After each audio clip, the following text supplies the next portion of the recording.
할렐루야, 주님의 이름으로 인사드립니다. 12월 달은 크리스마스, 예수님께서 오신 것을 기념하는 그런 달인데요. 계속해서 예수님의 탄생에 대한 말씀을 함께 나누도록 하겠습니다. 먼저 찬양 드리겠습니다. 그는 여호와 찬양 드립니다. 여호와 창조의 하나님, 그는 여호와 전능의 하나님, 길르앗의 향료요 반석의 하나님, 그는 여호와 치료의 하나님. 찬양하세 할렐루야, 찬양하세 오 할렐루야. 그는 여호와 전능의 하나님, 그는 여호와 치료의 하나님, 지존의 하나님, 아브라함의 하나님, 여호와 샬롬 평강의 하나님, 이스라엘의 하나님, 영원한 하나님, 그는 여호와 치료의 하나님. 찬양하세 할렐루야, 찬양하세 오 할렐루야. 그는 여호와 전능의 하나님, 그는 여호와 치료의 하나님. 여호와 이레, 그는 나의 공급자, 구원의 하나님, 구주의 하나님, 아들을 보내어 그를 증거하셨네. 그는 여호와 치료의 하나님. 찬양하세 할렐루야, 찬양하세 오 할렐루야. 그는 여호와 전능의 하나님, 그는 여호와 치료의 하나님. 여호와 이스라엘의 구원자, 처음과 나중 되신 주. 네, 여기까지 찬양해야 되겠네요. 반주가 여기까지만 나옵니다. 그래서 여기까지 찬양했습니다. 우리 다 같이 기립하셔서 하나님께 묵상 기도하심으로 하나님께 예배합니다. 다 같이 묵상 기도하시겠습니다.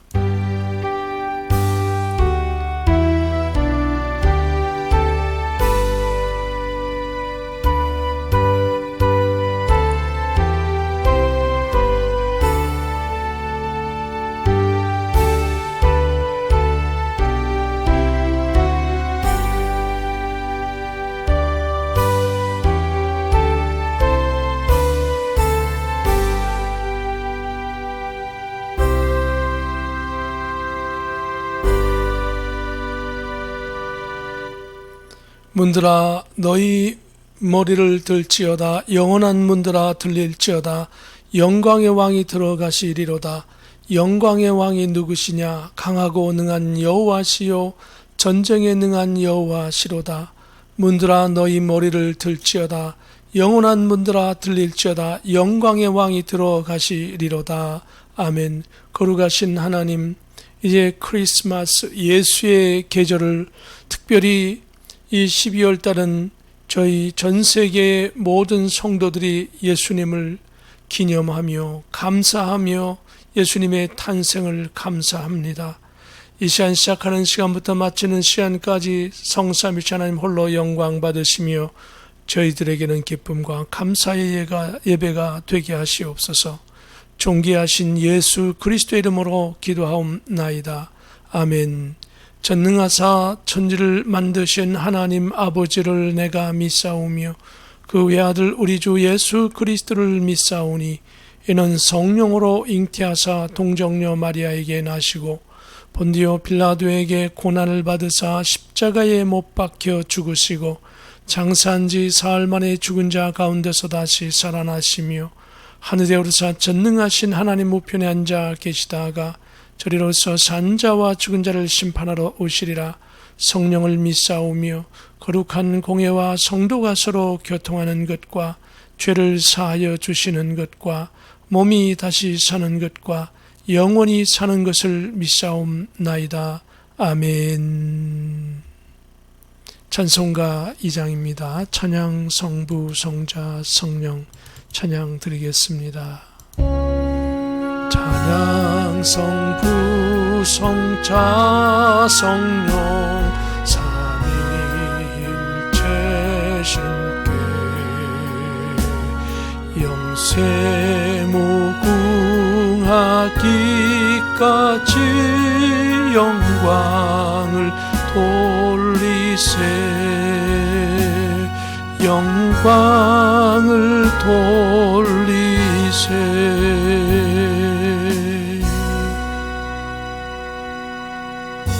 아멘. 자리에 착석하시겠습니다. 영상을 보시면서 우리 할렐루야를 인사 한번 같이 나누시겠습니다. 할렐루야 감사합니다. 옆에 분하고도 할렐루야로 한번 가족끼리지만 같이 인사 나누시겠습니다.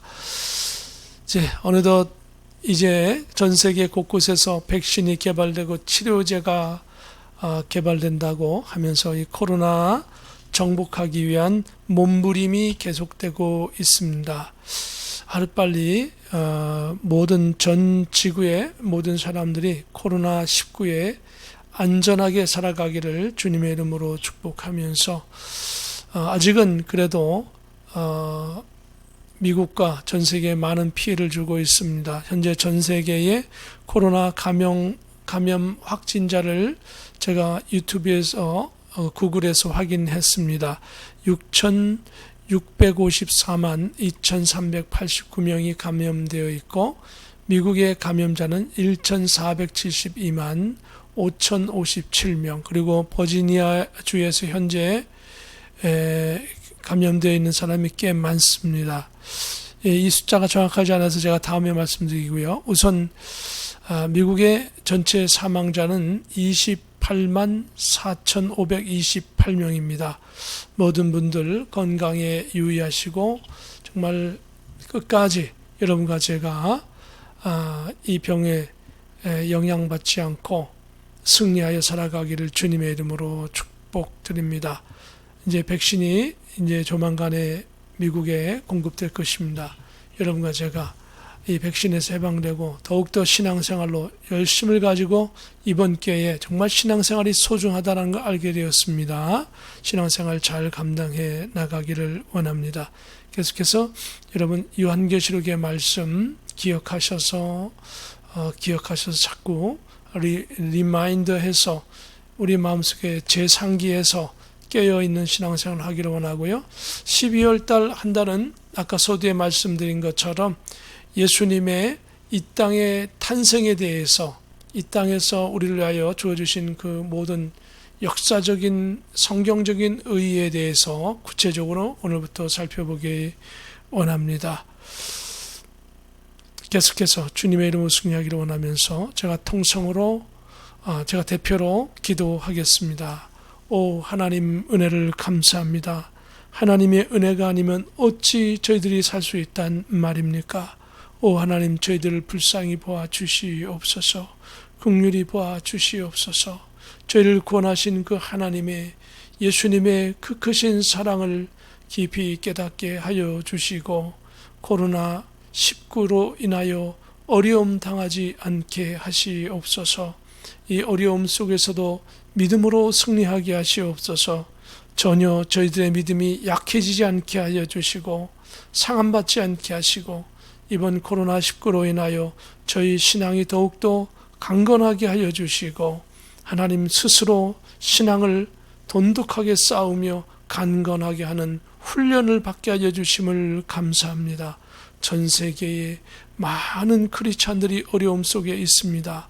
예배를 교회에서 드리지 못하고 정말 어려움 속에 있습니다. 가정에서 힘들어하는 성도들을 위로하여 주시옵소서. 가정에서도 유튜브를 통해서도 방송을 통해서도 저희들의 신앙을 굳건하게 하여 주시옵시고 하나님 전 세계의 많은 목회자들을 선교사들을 힘주시어서 어려운 시대에 올바로 하나님의 백성들을 이끌어갈 수 있도록 도와주시옵소서. 교회를 가고 싶지만 교회가 폐쇄되어지고 예배가 금지되어져 있는 하나님 저희들의 여러 형편과 처지를 아십니다. 저희들을 불쌍히 보아주시고 긍휼히 보아 주옵소서. 전 세계의 신앙을 핍박받고 있는 중국과 북한과 중동의 많은 지역, 세계 곳곳에 아프리카에 있는 많은 교회에 하나님 어려운 성도들을 위로하여 주시고 새 힘을 주시옵소서. 신종 코로나의 질병을 예수님의 보혈의 피의 능력으로 깨끗게 해 주시옵소서. 잠잠케 하여 주시옵소서. 자아 사그러들게 하여 주시어서 저희들이 정말 원하기는 약도 필요 없고 온전히 치료받는 저희들 되게 해 주시기를 소원합니다. 자비로운 주님, 함께하여 주옵소서. 저희들을 긍휼히 보시고 불쌍히 보아주시기를 소원합니다. 예배에 말씀과 성령 충만함으로 하나님께 예배드릴 수 있도록 도와주옵소서. 우리에게 기쁨이 되는 귀한 시간 되게 하시고 깨닫게 하여 주시옵소서. 존귀하신 예수 그리스도 이름으로 감사하며 기도하옵나이다. 아멘.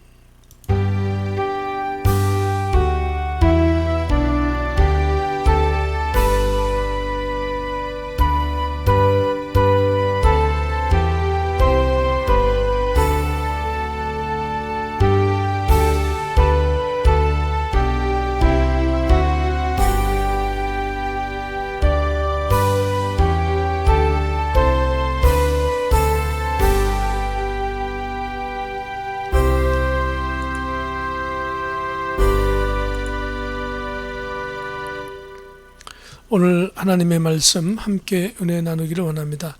오늘 하나님의 말씀은 마태복음 1장 20절부터 25절까지의 말씀입니다. 함께 같이 봉독하겠습니다. 이 일을 생각할 때에 주의 사자가 현몽하여 이르되 다윗의 자손 요셉아 내 아내 마리아 데려오기를 무서워하지 말라. 그에게 잉태된 자는 성령으로 된 것이라. 아들을 낳으리니 이름을 예수라 하라. 이는 그가 자기 백성을 그들의 죄에서 구원할 자이심이라 하니라. 이 모든 일이 된 것은 주께서 선지자로 하신 말씀을 이루려 하심이니 이르시되 보라 처녀가 잉태하여 아들을 낳을 것이요 그의 이름을 임마누엘이라 하리라 하셨으니 이를 번역한즉 하나님이 우리와 함께 계시다 함이라. 요셉이 잠에서 깨어 일어나 주의 사자의 분부대로 행하여 그의 아내를 데려왔으나 아들을 낳기까지 동침하지 아니하더니 나음의 이름을 예수라 하니라. 아멘.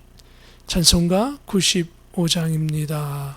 나의 기쁨 나의 소망 찬양 함께 찬양 드리겠습니다.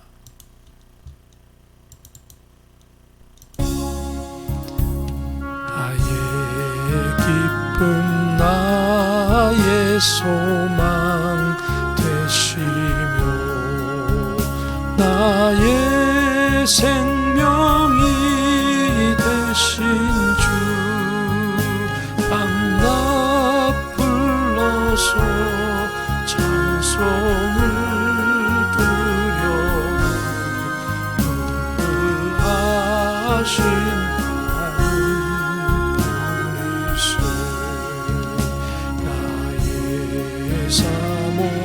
사모하는 선한 목자는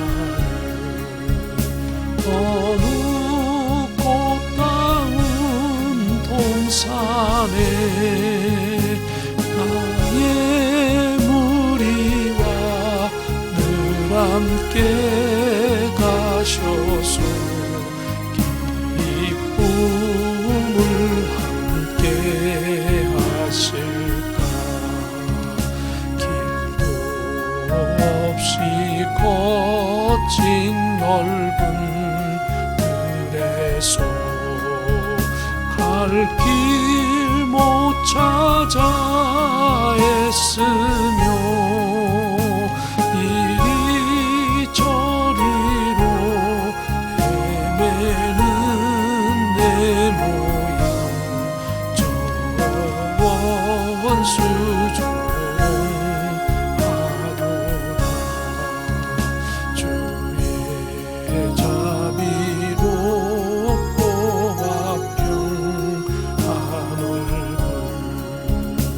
모든 천사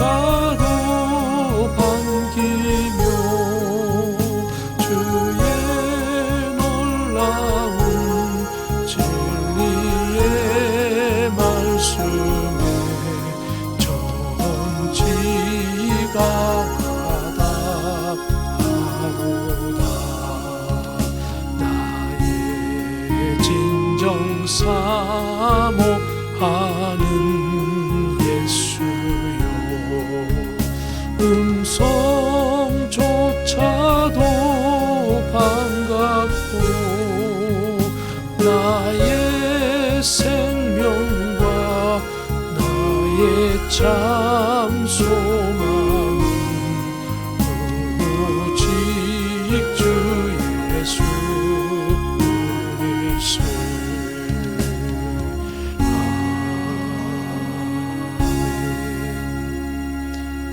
드려진 헌물을 위하여 제가 대표로 기도하도록 하겠습니다. 거룩하신 하나님, 은혜를 감사합니다. 주님의 성령께서 우리와 함께 역사하여 주셔서 예수 그리스도를 굳세고 강하고 담대히 믿어 나갈 수 있도록 도와주시니 감사합니다. 주의 권속들이 오늘도 하나님 앞에 물질을 드리고 마음을 드리고 중심을 드리고 또한 우리의 기도 제목을 드리며 시간을 드립니다. 거룩하신 하나님, 저희들을 불쌍히 보아 주옵소서. 긍휼히 보아 주시옵소서. 이 세상 살면서 물질로 인하여, 사람으로 인하여, 환경으로 인하여 어려움 당하지 않게 하시고, 또한 우리의 당한 모든 것들을 능히 이겨나가게 하시고 극복하게 하여 주시고, 하나님 모든 일들마다 30배, 60배, 100배로 열매 맺게 하여 주시고, 주의 권속들에게 창대하고 왕성하여 거부되어 번성한 위대한 하나님의 말씀대로 복을 주셔서 저희들이 아브라함처럼, 또한 요셉처럼, 다윗처럼 하나님의 복음을 위하여, 영광을 위하여 이 땅에서 일하게 하여 주시고 믿음으로 승리케 하여 주시옵시기를 원합니다. 저들의 가정을, 저들의 환경을 주께서 붙잡아 주시어서 주님의 이름으로 승리하는 아름다운 삶을 살게 하여 주시옵소서.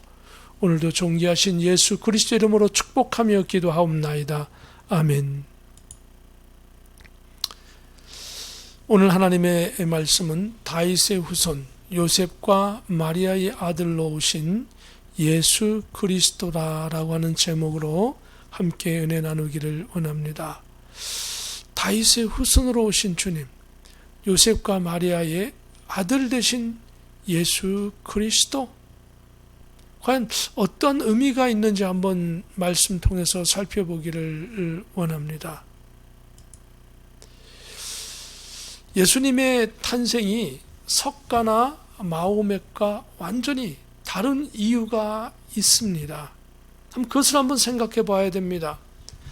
예수님을 믿지 않는 사람들은, 하나님을 믿지 않는 사람들은, 불신자들은 마호멧이나 석가나 예수나 예수님이나 이렇게 같은 것이 아닌가 이렇게 생각하는데, 사실 찾아보면 완전히 다릅니다. 우선 시기적으로 보면은, 시대적으로 보면 이 예수님의 탄생은 BC 3년경이고 석가의 생일은 BC 624년으로 석가가 예수님보다 먼저 태어났다고 하죠. 또 마호멧의 생일은 AD 57년경으로 또 예수님보다 훨씬 뒤에 있습니다. 근데 이런 그 종교 생활을 하는 사람들의 입장에서 보면, 그래서 이렇게 큰 몇백 년의 차이가 나는데 그 가운데서도 나름대로 종교가 만들어지고 그렇게 해서 신앙생활을 하고 있다, 이렇게 일반적으로 생각하지만, 그러나 그 사람들의 그 부분적으로 또 깊이 있는 것을 자세히 살펴보면 완전히 예수님과 마호멧이나 석가나 일반 사람들과 다른 것을 발견할 수 있습니다. 뭐냐면, 먼저 석가가 부다라 그러죠. 죽게 되었는데 그 제자들이 임종 자리에 있었다고 합니다. 그리고 제자 중에 하나가 스승님이 이제 죽으시면, 사람이 죽으면 어떻게 되겠습니까? 이렇게 물어봤다고 했습니다. 그랬더니 석가가 대답하기를, 나도 나의 가는 길을 알지 못한다라고 대답을 했다고 했습니다. 이 얘기는 무슨 얘기입니까? 나도 한 사람의 인생으로서 내가 어떻게 될지 알지 못한다. 내 인생을 나도 알지 못한다. 그 이야기는 바꿔 얘기하면 나는 평범한 사람일 뿐이다. 평범한 사람처럼 죽고 평범한 사람으로서 알지 못한다라고 이렇게 얘기하고 있는 것입니다. 그런데 그의 제자들이 이 석가를 부처를 여러 가지 미화를 하고 쳐서 신의 그 반열에 올려놓은 것과 같습니다. 또한 마호멧은 어떻습니까? 마호멧은 AD 571년에 태어났는데 그 마호멧은 여러 그 이야기를 하면서 어떤 그 교리를 만들고 여러 가지를 하면서 자신은 신이 아니다. 신은 아무도 될 수 없다. 이렇게 얘기하면서 자신은 선지자일 뿐이다. 이렇게 자기 스스로를 그렇게 소개하고 선포를 했는데 역시 그의 제자들이 이 마호멧이라고 하는 그런 사람을 아주 신비롭게 포장을 하고 그리고 신의 반열에까지 올려놓은 모습을 볼 수 있죠. 근데 결론적으로 보면 당사자가 이야기하는 겁니다. 부처인 석가나 마호멧인 무함마드나 자신은 평범한 인간이라고 분명히 선지자 이상을 지날 수 없고 인간이라고 이야기하고 있습니다. 그러면 예수님은 자신을 뭐라고 얘기하고 있습니까? 예수님 자신은 예수님은 자신은 나는 인간이지만 하나님의 아들이며 하나님이라고 소개하고 있습니다. 그리고 나를 믿어야 예수님을 믿어야 모든 인류가 구원받을 수 있다. 내가 이 땅에 온 목적은 아버지 하나님께서 나에게 주신 영혼들을 하나도 잃어버리지 아니하고 다 구원시키는 것이 바로 예수님이 이 땅에 오신 목적이라고 예수님 스스로 밝히고 있습니다. 예수님은 하나님이십니다. 예수님이 그렇게 밝히셨습니다. 이것이 다른 것입니다. 이것이 예수님과 석가나 마호멧, 무함마드와 다른 그런 것입니다. 예수님 자신은 하나님이시라고 말씀하셨습니다. 그럼 예수님이 왜 이 땅에 오셨습니까? 오실 수밖에 없었습니까? 예수님은 하나님이신데 하나님이신 예수님께서 왜 이 땅에 오셨습니까? 그것은 바로 창세기 1장 28절에 보면 하나님께서 천지 만물을 창조하시고 인간을 창조하시면서 그 인간에게 이 우주 역사상 처음으로 축복을 하십니다. 하나님께서 어떤 축복을 하십니까? 창세기 1장 28절에 보면 5가지 축복을 하시죠. 하나님이 그들에게 복을 주시며 하나님이 그들에게 이르시되 생육하라. 두 번째 번성하여 땅에 충만하라. 3가지. 땅을 정복하라. 4번째죠. 그리고 바다의 물고기와 하늘의 새와 땅에 움직이는 모든 생물을 다스리라 하시니라. 그러면 다스리는 복을 5가지 복을 주셨습니다. 그런데 5가지 복을 영원 무궁토록 누리는 그런 조건이 하나 있습니다. 어려운 게 아닙니다. 에덴 동산 중앙에 있는 선악과가 있는데 그것을 먹지 말라 이겁니다. 먹지 않으면 이 5가지 복을 다 이루고 하나님 앞에 영원 무궁토록 살 수 있는 그런 축복이 있는 것입니다. 그 어마어마한 축복을 주신 것이죠. 그런데 만일에 동산 중앙에 있는 선악을 알게 하는 그 열매를 먹으면 너는 반드시 죽는다 이렇게 말씀하고 있습니다. 창세기 2장 17절에 보면 선악을 알게 하는 나무의 열매는 먹지 말라. 내가 먹는 날에는 반드시 죽으리라 하시니라 라고 말씀하고 있습니다. 그래서 아담과 하와는 어떻게 했습니까? 아담과 하와는 그 선악을 알게 하는 선악과를 따먹습니다. 그럼 어떻습니까? 아담과 하와가 죽어야 하는 것이죠. 근데 아담과 하와가 죽으면 문제가 생깁니다. 어떤 문제가 생길까요? 하나님은 전지, 전능, 무소, 부재, 시간과 공간을 초월하시고 하나님은 선하시고 진실하신 분이십니다. 약속을 지키시는 신실하신 분이십니다. 그런데 만일 아담과 하와가 범죄했다고 해서 그 자리에서 죽게 되면 바로 창세기 1장 28절에 5가지 복을 주셨는데 아직 한 가지도 이루지 못했습니다. 생육하지도 못했고 번성하지도 못했고 충만하지도 못했고 땅을 정복하지도 못했고 모든 생물을 죄송합니다. 다스리지도 못했습니다. 그러면 이게 무슨 얘기입니까? 하나님은 전능하신 분이신데 능력이 모든 것을 할 수 있는 능력 있는 분인데 하나님께서 축복해 놓으시고 하나님의 축복을 한 가지도 이루기 전에 아담과 하와가 죽게 되면 하나님은 무능한 하나님이 되는 겁니다. 하나님은 무능한 하나님이 될 수는 없잖아요. 그렇다고 하면 아담과 하와를 계속 살려야죠. 살려서 이 5가지 축복을 다 이루게 하셔서 전능한 하나님으로 나타나셔야죠. 근데 그러면 또 문제가 또 생깁니다. 무슨 문제가 생길까요? 아담과 하와가 죽지 않고 계속 있으면 하나님께서 아담과 하와가 약속하신 것이 있습니다. 선악을 알게 하는 나무의 열매를 먹지 말라. 내가 먹는 날에는 반드시 죽으리라 하셨는데 반드시 죽는다고 하셨습니다. 그런데 아담과 하와가 안 죽으면 하나님은 권위가 없는 분이십니다. 그분은. 하나님은 무능하신 하나님이 되는 겁니다. 하나님이 말씀하신 것을 못 이루시는 무능한 하나님이 되는 거죠. 예, 반드시 죽는다고 그랬는데 안 죽었으니까요. 그래서 하나님께서는 이 문제를 해결하시는 것입니다. 아담과 하와는 사실 사탄, 원수마귀, 옛뱀, 용, 요 악한 세력에 의해서 유혹에 넘어가서 선악과를 먹은 거죠. 결국은 뭡니까? 사탄 마귀가 하나님을 아담과 하와를 이용해서 하나님 앞에 도전하는 것입니다. 그리고 하나님을 곤란하게 만들고 아담과 하와를 곤란하게 만드는 것이죠.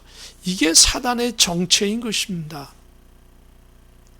선악과를 먹게 할 때는 아주 유익한 게 좋은 것처럼 얘기하고 그리고 결국은 선악과를 먹게 되어지면 곤란하게 만드는 사단의 정체인 것입니다. 우리의 신앙생활을 무너뜨리는 사단의 정체는 이렇게 정말로 하나님을 대적하고 우리 자신을 곤란하게 만들고 죽는 자리에까지 이르게 하는 것입니다. 그래서 하나님께서는 이 문제를 해결하시는 것입니다. 어떻게 해요? 이 약속을 하신 분이 언약을 만드신 분이 하나님이시고 하나님과 아담과의 약속이기 때문에 아담과 하와 대신 하나님 자신이 죽고자 하시는 것입니다. 창세기 2장 17절에 보면 선악을 알게 하는 나무의 열매는 먹지 말라. 내가 먹는 날에는 반드시 죽으리라 하셨는데 먹는 날에는 죽는다 그랬는데 하나님은 전지전능 무소부재 시간과 공간을 초월하시고 진실하시고 선하신 분이시기 때문에 하나님은 시간을 초월하신 분이기 때문에 아담과 하와 대신 죽으시면 되는 거예요. 하나님 자신이. 그래서 아들 예수님을 이 땅에 보내시기로 작정하신 것이죠. 그래서 창세기 3장 15절에 보면 내가 너로 여자와 원수가 되게 하고 내 후손도 여자의 후손과 원수가 되게 하리니 사단과 여자의 후손, 즉 여자의 후손은 예수님을 가리켜요. 원수가 되게 하리니 여자의 후손은 내 머리를 상하게 할 것이요 너는 그의 발꿈치를 상하게 할 것이니라 하시고 여기 여자는 하와를 가리키죠. 그 인류 전체를 이어주는 역할을 하는 모든 인류를 가리켜요. 성도들을 가리켜요. 그래서 결국은 이 여자의 후손으로 예수님께서 이 땅에 오셔서 인류를 구원하시고 그리고 아담과 하와의 모든 그 죽을 수밖에 없는 그것을 예수님이 다 짊어지고 죽어주신다는 거예요. 그래서 하나님께서 이렇게 창세기 3장 15절에 약속을 하신 거예요. 그 아담과 하와가 죽지 않고 살게 되는 거예요. 죽지 않고 살아서 뭐합니까? 창세기 1장 28절에 주신 5가지 축복을 다 이룰 때까지 아담과 하와의 자손들이 살게 되는 거예요. 그리고 그때까지 예수님을 믿고 하나님을 믿고 살면 영원한 천국에 들어가는 것입니다. 예수님께서 이 땅에 오신 목적이 뭐냐? 바로 인류가 5가지의 축복을 다 이룰 때까지 예수님께서 대신 십자가에서 죽어주시고, 그리고 예수님께서 3일 만에 부활하시고, 그리고 예수님이 승천하시고, 예수님이 다시 이 땅에 재림하시고, 재림하셔서 천년왕국을 이루면서 마지막 5가지의 모든 것들을 그 예수님을 믿는 성도들이 예수님 재림하실 때 같이 부활체가 되어서 하나님의 나라에 가서 예수님과 함께 1000년 동안 왕권을 가지고 다스리는 거예요. 그러니까 예수님과 함께 다스려야만 다스림의 완성이 되는 거예요. 예수님 없이 다스리는 건 다스리는 게 아니에요. 그건 죄악된 인간이 권력을 남용할 뿐이에요. 더 큰 범죄를 저지를 뿐이에요. 그러니까 예수님과 함께 다스려야 이게 완성이 되는 거예요. 그래서 요한계시록에 1000년 왕국이 있는 것이고, 1000년 왕국 동안 마귀는 결박되어서 무저경에 갇혀야만 죄 없는 세상에서 예수님과 함께 완전히 다스리는 거예요. 성경은 너무도 정확하게 되어 있는 것이죠. 이것을 알고 예수님의 탄생과 예수님의 죽으심과 예수님의 또 부활하심과 예수님 하늘로 승천하심과 예수님의 재림을 성경은 창세기서부터 계획되어 있는 거예요. 창세기서부터 이 말씀을 이해하고 우리가 나가야만, 그러니까 이 성경을 받아들이면서 머리에 쏙쏙 들어오고 우리 마음에 정말 하나하나 다 깊이 있게 들어오게 되어지는 것이죠. 그래서 첫째로 이러한 상황 속에서, 이러한 역사 속에서 예수님은 다윗의 자손으로 이 땅에 오셨습니다. 마태복음 1장 20절에 보면 이 일을 생각할 때에 주의 사자가 현몽하여 이르되 다윗의 자손 요셉아 내 아내 마리아 데려오기를 무서워하지 말라. 그에게 잉태된 자는 성령으로 된 것이라. 주의 사자가 현몽하여 꿈속에서 이르되 다윗의 자손 요셉아, 그냥 요셉아 그러지 않고 다윗의 자손, 다윗을 얘기했다 이겁니다. 그러니까 예수님은 다윗의 자손으로 이 땅에 오신 거예요. 왜 예수님은 다윗의 자손으로 이 땅에 오셨습니까? 거기에는 역사적인 이유가 있죠. 창세기서부터. 창세기 때 아담과 하와가 범죄했습니다. 그리고 나서 그 후손들이 하나님을 잘 믿고 산 게 아니라 완전히 타락해서 하나님을 완전히 배반하게 되어집니다. 그래서 노아의 홍수 때 노아의 가족 8식구를 빼고는 전 인류가 다 몰살당합니다. 그리고 그 8식구가 다시금 번성하게 돼서 오늘날 인류를 이루게 되는 거죠. 그런 와중에 8식구가 번성해서 많은 사람이 생겼는데, 이 많은 사람이 생기니까 아무도 하나님을 믿지 않습니다. 심지어는 아브라함의 가정도 예수님을 안 믿었고 우상 섬기는 사람이 되었습니다. 그때에 하나님께서 아브라함을 탁 집어서 부르십니다. 그러시고 하나님께서 계획하신 게 뭐냐면, 많은 사람이 있어야 구원받는 게 아니고, 많은 사람을 구원한 게 아니고 믿음 있는 사람을 구원하시기로 작정하신 거죠. 그래서 아브라함을 믿음의 조상으로 만드셨습니다. 그래서 아브라함에게 믿음의 조상으로 만드셔서 믿음을 주시고 믿음으로 살게 하시고, 아브라함의 자손들이 다 믿음으로 살기를 원하셨습니다. 그래서 아브라함의 자손들이 다 믿음으로 살게 되는 겁니다. 믿음으로 살면 구원받게 되는 겁니다. 그런데 그 믿음의 자손들이 애굽으로 가게 되어지고 애굽에서 종살이를 하다가 모세의 영도 아래 출애굽을 해서 홍해바다를 건너면서 전 민족이 홍해바다에서 세례를 받고 하나님의 권위를 인정하고 하나님을 믿게 되어지면서 구원의 백성으로 살아가게 되지고 이스라엘 12지파가 모세를 중심으로 아론을 중심으로 해서 제사를 드리면서 그 제사 속에 희생제물 그리고 곡물, 포도주, 떡 이 모든 것들이 다 예수님의 희생을 의미하는 것입니다. 예수님께서 우리 위하여 십자가에서 죽어주시는 것을 의미하는 것이죠. 그래서 이스라엘 백성은 하나님을 믿고 제사를 지내면서 삽니다. 그리고 가나안 땅으로 들어가서 결국 다윗 시대에는 철저히 하나님을 바라보면서 그리고 주변에 있는 많은 나라들을 다 물리치고 나라를 완벽하게 세우고 하나님 앞에 영광을 누리는 그런 다윗 왕이 되었죠. 하나님의 마음에 합한 자가 되었죠. 다윗 왕은. 그러면서 하나님께서 다윗이 물론 범죄도 하고 실수도 많았지만 그러나 다윗의 그 신실한 마음은 변하지 않았습니다. 하나님을 향한 마음이. 그래서 그 다윗 왕에게 축복을 주십니다. 바로 그 축복 주신 내용이 사무엘하 7장 16절에 7장 29절에 나옵니다.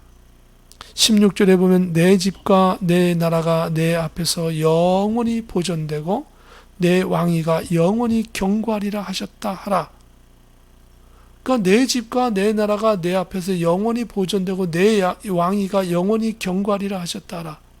아니 다윗의 왕위가 영원히 경고하대요. 왕권이. 근데 다윗은 좀 이따 죽거든요. 죽는데 어떻게 다윗의 왕위가 경고할 수 있습니까? 그 방법은 다윗의 후손이 계속 왕권을 이어받으면 돼요. 그렇죠? 이 이야기를 들은 다윗은 너무도 감격하고 하나님 앞에 감사하면서 감사기도를 드리는 것이 사무엘하 7장 29절입니다. 다윗 왕이 하나님 앞에 감사하며 이렇게 합니다. 이제 청하건대 종의 집에 복을 주사 주 앞에서 영원히 있게 하옵소서. 주 여호와께서 말씀하셨사오니 주의 종의 집이 영원히 복을 받게 하옵소서 하니라. 이것을 얼핏 볼 때는 이런 내용입니다. 다윗의 아들이 왕이 되고 그 손자가 왕이 되고 그 손자의 후손이 왕이 되고 계속해서 왕이 되어서 영원토록 왕이 되는 그러한 견고한 나라가 될 것이다라고 인간적으로는 생각하게 될 것입니다. 그러나 그런 뜻이 아니고 다윗의 그 후손이 우상 숭배를 해서 나중에는 남과 북으로 나누게 되어지고 북이스라엘은 BC 722년에 멸망하게 되어지고 남유다는 BC 538년에 멸망하게 되어지죠. 그럼 나라가 없어졌어요. 나라가 없으니까 왕도 없어졌어요. 그러면 사무엘하 7장 29절이나 사무엘하 7장 16절처럼 그 왕위가 영원해야 될 때 영원하지 못하지요. 그럼 무슨 말씀입니까? 이 말씀은 바로 다윗의 후손으로 예수님께서 이 땅에 오셔서 예수님이 영원한 왕이 되실 것을, 인류의 왕이 될 것을 여기 말씀하고 계시는 거예요. 그래서 예수님이 왜 다윗의 후손으로 오셔야 하느냐? 하나님께서 다윗에게 축복을 하시고 다윗의 후손으로 예수님이 왕이 이 땅에 오셔서 사탄의 모든 권세를 다 멸하시고 이 우주의 이 모든 세계에 영원한 왕이 되신다라고 하는 것을 말씀하고 있는 거예요. 구약시대에 그때 당시의 사람들은 이 말씀을 다 깨닫지 못하고 있었지만 그러나 하나님은 다윗에게 이 말씀하시고 나단 선지자를 통해서 말씀하시고 차근차근 역사가 진행되면서 다 이루고 중간중간에 선지자가 나타나서 이제 만왕의 왕께서 땅에 태어날 것이다. 베들레헴에서 태어날 것이다. 미가 선지자를 통하여서 그리고 여러 선지자를 통해서 예언하시는 것입니다. 그리고 이사야 선지자를 통해서 예수님이 어떻게 십자가에서 죽으시고 어떻게 만왕의 왕이 되시는지를 아주 구체적으로 말씀하십니다. 그런 내용들이 구약시대에 진행되는 것이죠. 진행되어지고 예수님은 그래서 다윗의 후손으로 이 땅에 오시는 겁니다. 예수님이 오신 것은 그냥 우연하게 오신 것이 아니에요. 철저히 창세기, 아까 말씀드렸던 창세기서부터 계획된 거예요. 그 어마어마한 거죠. 마호멧이나 부처나 셰익스피어나 유명한 사람들은 이런 역사가 없어요. 인류 역사상, 이 우주 역사상 이러한 하나님의 계획을 가지고 태어난 존재는 예수님밖에 안 계세요. 그래서 예수님이 다른 존재들하고 다른 거예요. 예수님만이 영원한 왕이신 거예요. 진정한 왕이신 거예요. 이런 계획을 가지고 창세기서부터 예수님은 계획하고 그렇게 태어나신 거예요. 그래서 예수님은 다윗의 후손으로 이 땅에 오셨다. 정말 놀라운 사건이죠. 두 번째 우리가 바라보는 것은 똑같은 말씀이지만은 마태복음 1장 20절에 다윗이 나오고 다윗의 자손 요셉아 이렇게 안 하고 뭐랍니까? 다윗의 자손 요셉아. 다윗 다음에 요셉을 말씀하죠. 다윗의 계보를 잇는 사람이 바로 요셉입니다. 하나님은 다윗의 자손인 요셉의 가문을 사용하셨다 이겁니다. 이게 하나님의 역사라고 하는 겁니다. 참 성경은 너무너무도 놀랍고 정확하고 정말 너무너무 심오합니다. 바로 예수님의 족보만 봐도 그렇습니다. 마태복음에도 예수님의 족보가 나오고 누가복음에도 예수님의 족보가 나오지만 마태복음의 족보는 바로 짜맞추기식 족보입니다.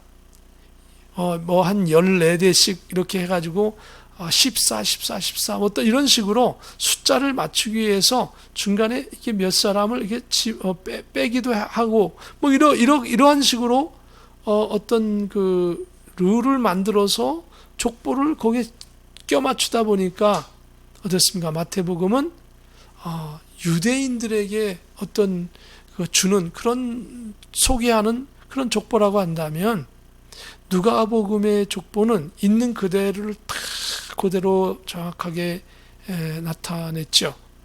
그래서 누가복음 3장 23절부터 38절까지 보면 이 요셉 때부터 시작해가지고 거꾸로 올라갑니다. 3장 23절에 보면 예수께서 가르치심을 시작하실 때에 30세쯤 되니라. 예수님은 공생애를 30살 때부터 시작하셨어요. 사람들이 아는 대로는 요셉의 아들이니 요셉의 위는 헬리요, 그 위는 마따시요, 그 위는 레이요 하면서 거꾸로 착착착착 올라갑니다. 그리고 맨 나중 부분에 가면은 37절부터 읽어보겠습니다. 그 위는 무드셀라요, 그 위는 에녹이요, 그 위는 야렛이요, 그 위는 마할랄렐이요, 그 위는 가이난이요, 그 위는 에노스요, 그 위는 셋이요, 그 위는 아담이요, 그 위는 하나님이니라. 그래서 이 요셉서부터 쭉 올라가면서 결국은 아담과 하와, 그 다음에 하나님, 아담과 하와를 창조하신 하나님에게까지 족보를 쫙 연결시키고 있는 것입니다. 그 요셉의 다윗을 사용하시고 다윗의 후손인 요셉을 사용하시는 것이죠. 그 가문을 사용하시는 거예요. 예수님은 족보상 요셉의 아들이죠. 목수인 요셉의 아들이에요. 그래서 하나님은 그렇게 사용하시는 거예요. 정말 놀랍죠. 다윗의 자손 요셉아 하면서 요셉을 하나님께서 사용하셨어요. 왜요? 요셉을 사용하신 이는 다윗의 후손이니까 사용하셨다는 것입니다. 정말 놀랍죠? 하나님께서 여러분을 왜 부르셨습니까? 하나님의 백성으로 만세전에 계획해 놓으셨습니다. 여러분 하나님의 백성이기 때문에 하나님이 사용하십니다. 요한복음 14장 6절에 예수께서 이르시되 내가 곧 길이요 진리요 생명이니 나로 말미암지 않고는 아버지께로 올 자가 없느니라. 바로 예수님이 인류의 구세주가 되신 것입니다. 예수님의 아버지인 요셉의 족보를 누가복음 3장에 언급할 때 요셉서부터 아담까지 77대에 이르러서 거슬러 올라가면 인류의 시조 아담과 하와를 만나게 됩니다. 즉 예수님은 아담과 하와의 죄를 담당하시기 위하여 오시게 된 것입니다. 창세기 3장 15절의 말씀을 이루기 위해서요. 우리는 아담과 하와의 후손이기 때문에 예수님을 믿지 않으면 구원을 받지 못하는 것입니다. 그래서 참다운 인생의 근본적인 문제는 예수님을 만나야, 그분을 주님으로 영접해야만 인생의 영원한 문제가 해결되는 것입니다. 예수께서 이르시되 내가 곧 길이요 진리요 생명이니 나로 말미암지 않고는 아버지께로 올 자가 없느니라. 예수님만이 길입니다. 예수님만이 진리입니다. 예수님만이 생명입니다. 예수님을 통해서만 아버지 하나님 나라로 갈 수 있습니다. 예수님 외에는 갈 수가 없어요. 예수님 외에 갈 수 있다고, 하나님 나라로 갈 수 있고 예수님 외에 구원이 있다고 한다면 그것은 잘못된 겁니다. 성경이 아닌 것입니다. 그것은 예수님께서 그렇게 단정 지으셨어요. 세 번째로 예수님은 여자의 후손으로 오셨다 이겁니다. 이건 놀라운 사건입니다. 마태복음 1장 22절 23절에 이 모든 일이 된 것은 주께서 선지자로 하신 말씀을 이루려 하심이니 이르시되, 예수님이 이 땅에 오신 것은 그냥 온 게 아니라 하나님께서 선지자를 통해서 말씀하신 그대로 다윗의 후손으로, 다윗의 후손인 요셉의 가문을 사용하셨다 이겁니다. 그건 하나님의 말씀을 이루기 위해서 그랬다 이겁니다. 그러면서 23절에는 놀라운 말씀이 있죠. 보라, 처녀가 잉태하여 아들을 낳을 것이요 그의 이름은 임마누엘이라 하리라 하셨으니, 임마누엘이 무슨 뜻이냐 하면 번역한즉 하나님이 우리와 함께 계시다 함이라. 여기 보니까 예수님은 누구를 통해서 오신다? 보라, 처녀가 잉태하여 아들을 낳을 것이요. 요셉과 결혼한, 약혼을 한 이 마리아가 있는데, 요셉과 마리아의 부부관계를 통해서 예수님이 태어난 게 아니라고 하는 사실이에요. 하나님은 동정녀 마리아에게, 남자를 알지 못하는 마리아에게 성령으로 잉태시키셨어요.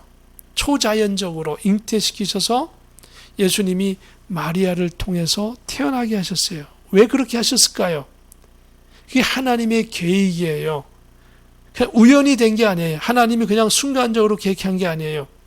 창세기 3장 15절에 그 답이 있습니다. 놀랍죠? 신약의 이 사건이 창세기에 답이 있다는 겁니다. 어디요? 창세기 3장 15절을 읽고 마태복음 1장 23절을 읽으면 깜짝 놀랍니다. 창세기 3장 15절 다시 한번 읽어볼까요? 내가 너로 여자의 원수가 되게 하고 내 후손도 여자의 후손과 원수가 되게 하리니 여자의 후손은 내 머리를 상하게 할 것이요 너는 그의 발꿈치를 상하게 할 것이니라. 이 말씀의 뜻은 설명드렸죠. 여자의 후손으로 예수님이 오신다. 거기 여자의 후손으로 오신다는 뜻이에요. 여자의 후손으로. 여자의 후손으로 오셔야 하기 때문에 동정녀인 마리아를 사용하신 거예요. 하나님께서. 남자와 여자의 후손이 아니라 여자의 후손으로 오시는 거예요. 그렇기 때문에 동정녀 마리아에게 성령으로 잉태해서 남자를 알지 못하는 동정녀 마리아를 통해서 예수님이 태어나셔야만 창세기 3장 15절의 말씀이 이루어지는 거예요. 놀랍죠? 창세기 1장 28절의 5가지 다스리는 복을 다 이루기 위해서는 요한계시록의 천년왕국을 통해서 성도들이, 부활한 성도들이 예수님과 다스려야만 이루어지죠. 이렇게 성경은 딱 맞게 되어 있어요. 놀랍죠? 앞으로 되어질 일들이, 예수님이 아직 안 오셨어요. 아직 천년왕국 우리가 근처도 못 갔어요. 앞으로 되어질 일들이 창세기의 말씀과 연결되어져 있다 이겁니다. 앞으로 되어질 일이. 그리고 이미 되어진 것도 보면 다 짝이 이루어져 있다 이거예요. 하나님 말씀대로. 여러분이 구원받는 것은 하나님의 뜻이에요. 제가 구원받는 것은 하나님의 뜻이에요. 그냥 되는 게 아니라 하나님이 계획해 놓으셨어요. 이렇게. 그래서 동정녀 마리아를 통해서 예수님께서 오시는 거예요. 그래서 마태복음 1장 20절에 보면 이 일을 생각할 때 주의 사자가 현몽하여 이르되 다윗의 자손 요셉아 내 아내 마리아 데려오기를 무서워하지 말라. 그에게 잉태된 자는 성령으로 된 것이라. 성령으로 잉태되어야만 여자의 후손으로 예수님이 태어나게 되시고, 그리고 창세기 3장 15절을 이루는 놀라운 그런 말씀인 것입니다. 하나님께서 이렇게 동정녀 마리아에게 잉태되게 하셔서 예수님을 이 땅에 보내신 목적은 바로 창세기 3장 15절에서 아담과 하와의 죄, 그리고 아담과 하와의 후손인 인류의 모든 죄를 해결해 주시는 분은 여자의 후손으로 오신다고 하셨기 때문에 그 말씀을 이루기 위하여 예수님은 동정녀 마리아의 몸을 사용하여 이 땅에 오시게 된 것입니다. 놀라운 것이죠. 마태복음 1장 24절 25절에 요셉이 잠에서 깨어 일어나 주의 사자의 분부대로 행하여 그의 아내를 데려왔으나 아들을 낳기까지 동침하지 아니하더니 나음의 이름을 예수라 하니라. 요셉과 마리아는 인류 역사상 가장 위대한 하나님이신 예수님께서 이 땅에 오시는 데에 그 사건에 특별히 하나님께서 두 사람을 선택하셔서 사용하신 사람들입니다. 하나님은 모든 성도들을 한 시대에 각 사람의 분량대로 하나님의 영광을 위하여 사용하시기를 원하십니다. 바로 하나님의 영광을 위하여 여러분을 사용하기를 원합니다. 예수님께서 재림하실 때에 잘했다 저와 여러분이 칭찬받고 큰 상급을 받아서 새 예루살렘 성 천국에서 영원 무궁토록 영광스러운 삶을 사시기를 축복합니다. 축복합니다. 이 정확무한 성경의 말씀이 여러분과 저를 구원하시기 위하여 하나님 자신이신 아들 되신 예수님을 이 땅에 보내시어 우리를 예수님을 믿게 하여 지금 성령으로 마음에 감동을 주고 감사하면서 우리의 양심에 늘 뜨겁게 역사하시는 것입니다. 예수님을 믿는 모든 사람들에게 지금 성령께서 역사하시면서 우리를 이 어려운 시대에 예수님의 이름으로 승리하게 하시는 것입니다. 힘들 때마다, 아플 때마다, 소원이 생길 때마다 나의 주님 되신 예수님의 이름으로 기도하고 승리하시기를 축복합니다. 아담의 후손으로, 여자의 후손으로, 다윗의 후손으로, 요셉의 후손으로 오신 예수님만이 참된 하나님의 아들이시며 신이시며 유일한 인류의 구원자이십니다. 그분께서 지금 여러분과 저와 함께 계십니다. 예수 그리스도를 바라보며 이 위대한 하나님의 역사를 바라보며 저와 여러분이 날마다 승리하기를 주님의 이름으로 축복합니다. 기도합니다. 거룩하신 하나님 은혜를 감사합니다. 이제 예수님께서 재림하셔서 우리들을 부활체로 삼으시고 천년왕국을 거쳐서 백보자 심판을 거쳐서 새하늘과 새 땅, 새 예루살렘 성 영원한 천국에 우리를 영원 무궁토 영광스러운 삶을 살게 하실 줄로 믿습니다. 주의 공속들이 오늘도 주님의 이름으로 굳게 신앙을 지키고 승리하는 삶을 살 수 있도록 하나님 도와주옵소서. 역사하옵소서. 예수님은 우연히 갑작스럽게 오신 것이 아니라 창세기서부터 계획되셔서 다윗의 후손으로, 그리고 요셉을 사용하시고, 그리고 마리아를 사용하셔서 여자의 후손으로 이 땅에 오셔서 하나님의 말씀을 이루고 오늘 우리를 나를 구원하게 하심을 감사합니다. 주님의 이름으로 굳세 믿음 가지고 코로나19가 아무리 어려워도 이겨나가게 하시고 믿음으로 승리하는 하나님의 권속들이 되게 하시옵소서. 존귀하신 예수 그리스도 이름으로 기도하옵나이다. 아멘. 찬양하라 내 영혼아, 다 같이 기립하셔서 하나님께 찬양 드리겠습니다.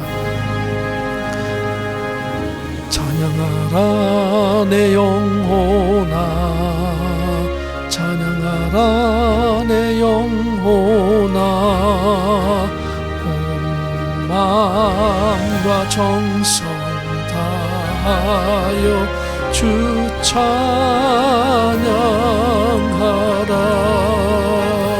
경배하라 내 영혼아, 경배하라 내 영혼아, 온 마음과 정성 다하여 주